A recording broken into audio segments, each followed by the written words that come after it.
নমস্কার, সবাই কেমন আছো? আজকে আবার একটা ঝোয়া সবচেয়ে রেসিপি নিয়ে চলে আইছি।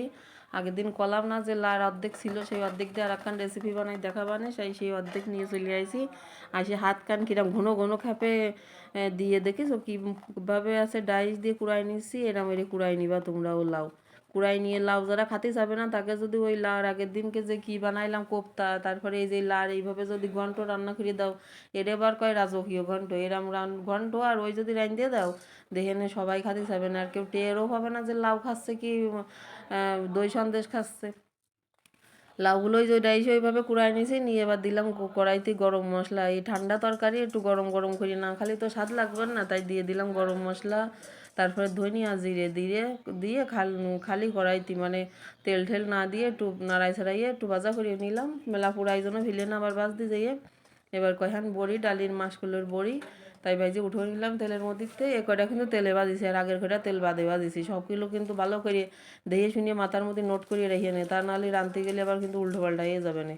এবার কড়াইতে দিয়ে দিলাম 2 পাঁচফোড়ন, শুকনো জাল আর তেজপাতা দিয়ে এবার ওই একটু রাঙা রাঙা হয়ে গেছে, ওর মধ্যে সেই দিয়ে দিলাম কি যেন এই লাউতে এত বেলা কুড়াইয়ে যা অর্জন করলাম তাই দিয়ে দিলাম। দিয়ে এবার ওর মধ্যে দিয়ে দিলাম কয়খান কাঁচা জাল।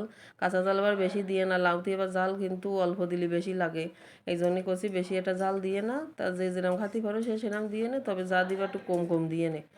দিয়ে এবার একটু নাড়াচাড়া দিয়ে নিয়েছি, নিয়ে এই যে বড়িগুলো একটু হালকা আছে ডেকে তুললাম, ডেকে তুলে কিন্তু সব জল গলিয়ে লাউটাও ভালো মতো সিদ্ধ হয়ে গেছে। এরকম করে তোমরা কিন্তু গ্যাসও বাঁচাতে পারো, তা নাহলে জোরে জাল দিয়ে তুমি সারাদিন রাঁধতেই থাকবা, সিদ্ধ হতেও সময় লাগবে, আবার এদিকে গ্যাসও পুরো খরচ হবে বেশি।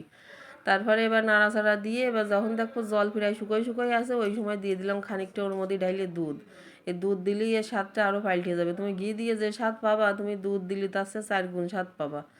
আবার তোমরা টক দইও দিতে পারো, তা টক দই তো সবসময় ঘরে থাকে না রে বাপু, ও তার গাছে আসছে না, তাইতে দিয়ে দিলাম দুধ। এবার দিয়ে দিলাম সেই মশলা কয়টা গুঁড়ো করিয়ে, দিয়ে দিলাম একটুখানি চিনি, চিনিটা কিন্তু মাস্ট বি দিতেই হবে, তা নাহলে কিন্তু সেরকম স্বাদ হবে না। আর দিয়ে দিলাম একখান টমেটো ভালো কালারের জন্যই, আর দিয়ে দিলাম এবার ধনিয়া পাতা। ধনিয়া পাতা টমেটো ছাড়াই এখন এই সময় কোনো রান্নাবান্নার জন্য সম্পূর্ণই হয় না, মনে হয় কি ওই 99.5-তে যাই আটকে গেছে।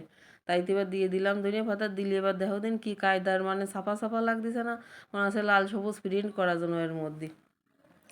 এই যে রান্না শেষ ফাইনাল লুক, এই যে কি ঝাঁক চকচকি একখান চেয়ার আইছে কদিনই, চেয়ার এখন দেখে তো মনে আছে যে সেইরকম লোভনীয় হবে না। আর তাই খাইয়ে দেখি তোমাদের জানাবানে যে কীরকম হয়েছে, আর আমার গালটা তোমাদের কবে কীরকম হয়েছে আর না হয়েছে সে সংবাদ আমি পাঠাই দিবানে। তোমরা আর অত চিন্তা করিয়ে না, বসে থাকো আর এক্ষুনি চলে যাও বাজারে, যাই এখন লাউ কিনে নিয়ে আসো, নিয়ে এসে সেমভাবে রেসিপি ফলো করে রাঁধতে খাইয়ে নাও, একদম সেই স্বাদ। শুধু কলি হবে না, মনে আসছে না লাউ, যারা লাউ খেতে চায় না তাদের জন্য এই কৌশল অবলম্বন করতে হবে। সবাইকে ধন্যবাদ।